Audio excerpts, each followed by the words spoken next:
Krásný den, milé ženy, ale i muži. Určitě vás barvy zajímají všechny. Myslím si, že každý člověk by mohl mít barvy ve svém životě, určitě ve větší míře, než je to teďka. A moje jméno je Martina Marvanová a rozhodla jsem se, že nemůžu dál s barvami čekat a že cítím, že koho si barvy zavolají, tak právě potřebuje barvy co nejvíc spustit do svého života. Určitě ve větší míře, než je to teď. Protože já jsem barvám propadla, já jsem barvám dokonce propůjčila i svůj pracovní život a z velké části mě barvy pronásledují každým dnem, nejenom v osobním, ale i pracovním životě. A tak jsem se rozhodla udělat takovou sérii krátkých videí, kde vás budu s barvami postupně seznamovat, abyste jim mohli propadnout stejně jako já a abyste se jimi mohli obohatit a případně změnit nefunkční, protože barvy mají nejenom silný psychologický a terapeutický přesah, ale barvy mění životy.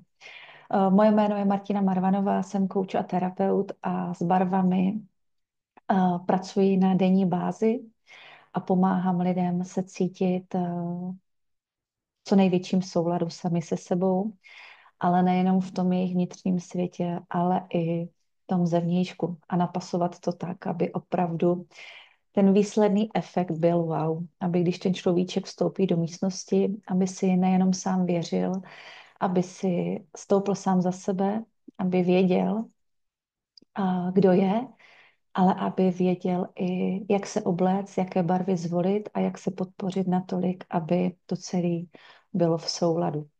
Dneska bych vám ráda řekla úplně první informace o barvách, které jste možná nevěděli, neslyšeli a je to takový úplně základ, ale už i v tom základu budete umět vyčíst spoustu zajímavostí, které vás můžou obohatit a můžete je aplikovat hned teď vlastně do svého života. Tím, že já vás tady nemám osobně nebo vás tady nevidím, tak ta interakce, která bývá vždycky na mých workshopech, hlavně ve firmách, kde je i spoustu srandy a spoustu otázek a spoustu odpovědí, tak to tady není. Ale já se budu snažit to pojmout tak, aby vás to bavilo, abyste si vlastně o barvách toho spoustu zjistili a dozvěděli se. V první řadě je důležité říct, proč jsou pro nás barvy tak nesmírně důležité. Protože barvy jako jediné nám vstupují i na tu energetickou úroveň. My barvy nejenom, že vidíme, ale i barvy cítíme. To znamená, my zapojujeme najednou veškeré mozkové hemisféry, které máme dvě teda, a díky tomu jsou barvy tak důležité. Člověk, který vstoupí do místnosti a neznámého, tak vlastně náš mozek si podvědomě udělá takový test a barvy jsou právě to první, čeho se na tom člověku všimneme, protože hledáme záchytný bod na někom, koho neznáme a barvy známe moc dobře. Až potom koukáme na to, jaký je oční kontakt, jak ten člověk se cítí, jak se nese, jestli se usmívá a tak dále. A barvy jsou nesmírně důležité. Proto je důležité jim věnovat pozornost. Mně barvy vstoupily do života velice náhle a já vždycky říkám, že všechno, co nám vstoupí do života, tak se děje z nějakého určitého důvodu. Tak jsem se těm barvám jenom otevřela a začala jsem zjišťovat právě zprávy a informace, které ty barvy nám můžou přinést. A začala jsem být těma barvama fascinovaná, protože informace typu, že aby jsme byli v co největší rovnováze a v souladu, tak musíme mít v životě všechny barvy a musíme je mít rádi, nebo aspoň nám nesmí vadit. A měli bychom se jimi obklopit. A já tehdy, když jsem barvy vpustila poprvé do svého života, tak jsem měla hodně neutrální a hodně černé období a barvy to byly pro mě bylo to pro mě tabu. A jela jsem na 4denní barevné školení právě hlavně o psychologii barev a jenom potom, co jsem vstoupila do místnosti v černém overallu a nechtěla jsem mít v tu dobu úplně ty barvy ve svém životě, tak tehdy ta lektorka se na mě podívala mezi dveřma a řekla, vy za ty 4 dny budete odcházet v barvách, hlavně v oranžový, a černou už si nikdy neoblečete na sebe. A to, když jsem slyšela, tak jsem měla samozřejmě 100 chutí se otočit mezi dveřma a utéct tama, protože už tou větou se dotkla nějakého mojeho vnitřního světa, nějaký bolístky, která právě měla tehdy potřebu se zahalit do černý a nechtít kolem sebe barvy. Ale já jsem cítila, že právě tady v té zprávě je pro mě obrovský poselství, že tady má být pro mě ta třešnička na dortu, jak žít ten život v souladu a v rovnováze a jak se mít líp a jak některé věci změnit. No a po těch 4 dnech se úplně stalo to, co řekla. Dokonce to školení bylo v Brně, takže já jsem si poslední den jela koupit před školením do Vaňkovky barevné oblečení a hlavně oranžovou halenku. A ten černý overall, který jsem měla, nádherný, riflový, drahý, celočerný, tak jsem si už v životě neoblíkla.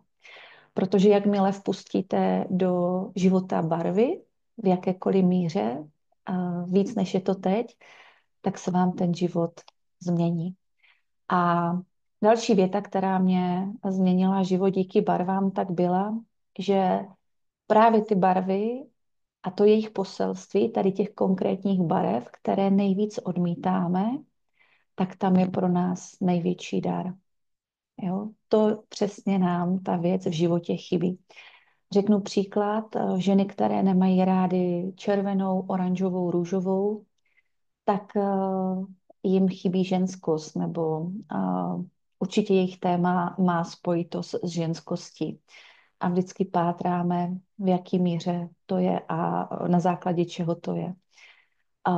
Takže vlastně ty barvy, kterými odmítáme, to není, že by se nám nelíbily, ale právě tam ten náš mozek vytěsňuje to téma, do kterého právě máme jít, který máme zrovna teďka řešit.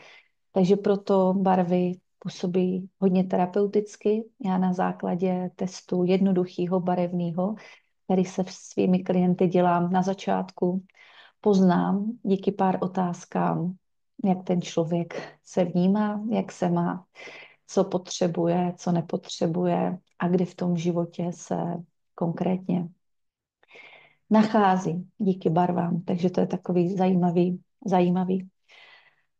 Uh, barvy jsou tak strašně důležitý protože nám můžou měnit naši energii a je to velice za krátkou dobu. Dokonce je to u některých barev až otázkou několika vteřin. A když se nad tím zamyslíme, že tu danou barvu nosíme celý den, tu, kterou jsme si ráno u skříně vybrali, tak můžeme si říct, že asi na tom výběru té barvy bude asi docela dost záležet, protože pokud mě ta konkrétní barva má během pár vteřin změnit energeticky i náladou, tak asi bych měla volit takové barvy, které mě co nejvíc podpoří a ovlivní mě pozitivně. Já už bych teď řekla jednu důležitou věc, protože jsme Češi jsou národem, který hodně preferují černou barvu a tmavý tóny, když už barvu, tak tmavý tóny. A stačí se podívat na toho člověka, pokud umíte číst barvy, tak ten jeho outfit zvolený o tom člověku vypoví všechno. To, jak vnímá sám sebe, kolik času u té skříně ráno sám sobě věnoval, jak o sobě přemýšlí, jestli opravdu ví, co mu sluší, jestli mu záleží na tom, jak vypadá, jestli chce se cítit sladěně a jestli nad tím nějakým způsobem přemýšlel.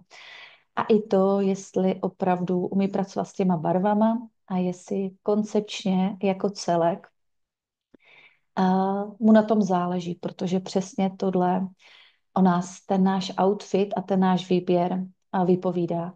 A mě často bolí u srdce, protože vidím kolem sebe spoustu krásných žen, ale i mužů, sympatických, zajímavých, ale vidím tam, že buď neumí, neměli se to kde naučit, opravdu není tam cesta souladu, ať už v tom zevnějšku, hlavně v tom zevnějšku, anebo je tam takový, to my Češi umíme, každý pes jiná ves, takže natáhneme na sebe ráno u skříně to, co nám první přijde pod ruku, nebo to, co jsme dlouho neměli na sobě, nebo specialita Čechů je oblíkat se podle počasí, podle toho, kam jdu, koho potkám a podle té příležitosti.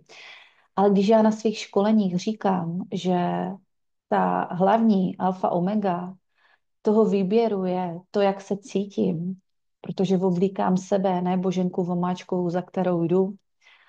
A to je to první, co já musím brát v potaz, svoji náladu sebe, toho, kdo jsem, co jsem, proč jsem, jak jsem, co chci, co nechci a já oblíkám pocit, ten výchozí pocit, který u té skříně mám. A můžu volit barvy, střihy, linie, délky, doplňky a hrát si s tou stylistikou tak, aby ten zmíněný efekt byl ve finále co nejlepší, aby vlastně ten výběr mě během toho dne neskutečně podpořil. A to já právě učím ženy, hlavně ženy, které na mé kurzy přijdou nebo si workshop objednají. Takže tohle je strašně důležitý. A je to naše česká specialitka, opravdu oblíkat se podle počasí nebo podle toho, pro jakou příležitost se oblíkám, ale tím to začínáte od konce. A nikdy ten outfit nemůže vypadat sladěně nebo v souladu, protože vlastně začínáte strašně daleko od sebe.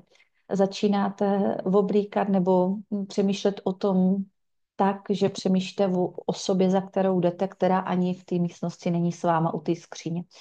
Takže já vždycky říkám, otočte to a zeptejte se sami sebe, jak se zrovna teď cítíte, oblečte ten pocit. A druhá otázka, super užitečná, je, jak se chci přes den cítit. A tady já už můžu vlastně sáhnout do nádherné palety barev a vybrat si přesně to, co mě má v tom dnu podpořit podle toho mýho záměru. Ne naopak, ne jinak. Takže to potom ženy otvírají ústa údivem a říkají, no, do dneška jsem to dělala totálně blbě a chci to dělat správně, protože myslím si, že každý člověk, ať už byl jakkoliv vychovávaný, ať už má jakýkoliv příběh za sebou, ať už je jakýkoliv, podle mě každý člověk je opravdu jedinečný, tak chce v nějaké míře se cítit spokojeně. A tu spokojenost tam můžeme dodat jediným způsobem. To, že vnímáme sami sebe, to, že nám záleží na tom, jak se cítíme a to, jak o sebe pečujeme, jak se oblíkáme, jaký barvy volíme, čemu se věnujeme a tak dále a tak dále. Takže to je takový úvod o barvách, proč jsou barvy důležité. Nejenom opravdu, že to okolí je to první věc, kterou si na nás to okolí všimne, ale ještě pro zopakování barvy jsou tak silné, že mění naši energii a náladu během pár minut. Takže řeknu příklad, když já budu mít den barevný, veselý a spokojený a ráno se obleču a zahalím od hlavy k patě do černé, tak věřte tomu, že se to nestane.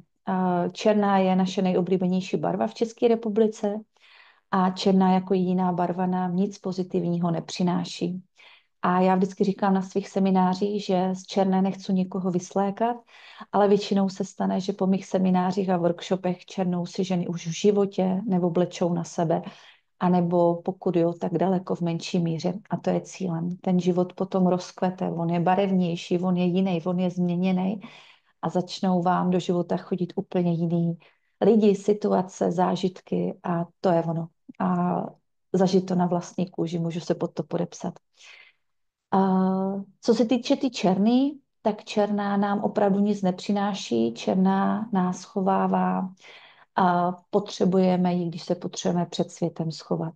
Takže to, že ženy často říkají, že černá zeštihluje, je takový trošku alibi. Většinou se před něčím potřebují schovat a potřebují se zahalit a nebýt viděny, což je fajn v určité životní fázi, ale ne každý den, ne celý život. A, a když se tohle zohlední a vpustí se do života barvy, tak se začnou dít obrovský změny. Já na těch svých povídáních barevných bořím mýty, bořím chybná přesvědčení nejenom o barvách, ale i o lidech, který o sobě mají. A cílem je opravdu cesta souladu, aby jsme se cítili co nejvíc v pohodě, aby jsme si stoupli za sebe, aby jsme nepotřebovali hledat odpovědi tam někde venku, ale aby jsme je vždycky našli sami v sobě. A když já vím, kdo jsem, co jsem, proč jsem, jak jsem, a k tomu umím napasovat to, co chci a to, co mě sluší a to, jak chci vypadat, tak tam nikdy to nemůže dopadnout blbě. Takže takhle bych asi uzavřela úplně úvodní povídání o barvách. Koho barvy volají, tak těchto videí bude víc. Tohle je pro vás zdarma jako taková seznamovačka s barvama, kde můžete si už chytnout a zavnímat, že barvy pro nás asi přináší a nesou v sobě opravdu důležité poselství. Jenom stačí se jim otevřít, nic jiného, vpustit do života, hlavně ty barvy, které jsme doteďka, doposud neměli rádi nebo se jim bránili, protože v těch je pro nás největší poselství a můžeme to uchopit jako hru s barvami, protože i když jsme byli děti, tak hra nás bavila, že jakákoliv hra na cokoliv nás bavila. Tak nasedněte na stejnou vlnu barevnou, jako jsem nasedla já před 4 lety a pojďte se barvám otevřít, protože barvy v našich životech mají důležité místo a, a moc mě baví vidět vždycky ty změny před a po během pár hodin, kdy to povídání o barvách třeba v těch firmách trvá, ale ty barvy jsou nevratné, ty změny jsou nevratné a poznáte to na sobě, ale i u těch lidí, v očích, v úsměvu, to, co z toho člověka jde, to, co z toho člověka vyzařuje. A vidíte tam obrovskou chuť po změně, po nové změně, že je potřeba něco změnit, něco začít dělat jinak. A třeba ten první krok je vyslet se z celočerného hábitu a otevřít se těm barvám víc a víc je vpustit do toho života. Těším se na všechno, co nás čeká, buď osobně nebo online. A děkuju barvám, že mě, ale věřím, že i vám chtějí vstoupit do života a že si z nich vezmeme ten největší benefit, který mají, a to je to jejich poselství a touha měnit naše životy a vnášet a přinášet do nich soulad. Děkuji moc za pozornost, mějte se krásně.